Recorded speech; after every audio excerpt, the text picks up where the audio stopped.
Weer jou boy. Weet julle nou? So mense.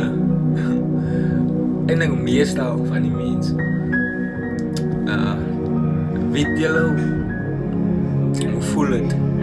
Weet julle hoe is het? Like, hy gier het om net die Here te dien. Ek het uitgekom. In my situasie, ek het uitgekom, ek het het gemaak. As dit nie te sê, ek is nog steeds daarin. Met hom. Is alles moontlik. Met hom is alles moontlik.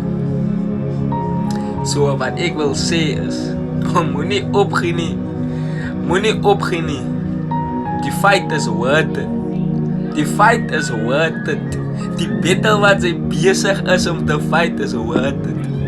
Die wedstrijd wat jy besig is om te hardloop is worth it. Jezus. Wat kan ek sê? My dag was gemaakt en my dag is altyd gemaakt. Elke dag is het gemaakt. Prayer in die oggend, prayer in die dag, in die middag, prayer in die aand, prayer in die oggend, die hele tyd. Ek gee hom al die loof, die eer, die prys van hy verdien het.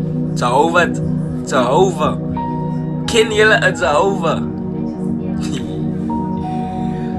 Die mense ken nie Jehovah nie. Die mense ken nie.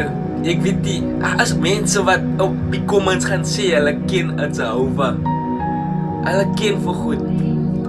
Dat is 'n God wat lewe. Ja, ek kan maar langs aan myself ook nee. Ja. Moet ek aangaan? Nee. Ek het klaar my point gemaakt. Die moment wanneer jy jou oë net oop kan maak. Ja, sus. Dankie goed, dankie zo. Ja, dankie. Jezus. Ek kan nie, ek het blijdskap in my hart. In my ziel, blijdskap. Ek het het gemaakt.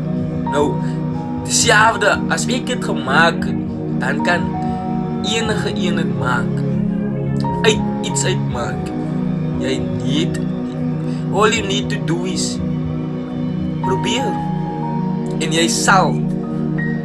En hou vir hom by jou. Hou vir hom net so. In jou palm, hy dra jou in sy palm van sy hande. So hou vir hom in jou hart. Hou vir hom in jou hart. En sy sal sê, glo net. En het vertroue.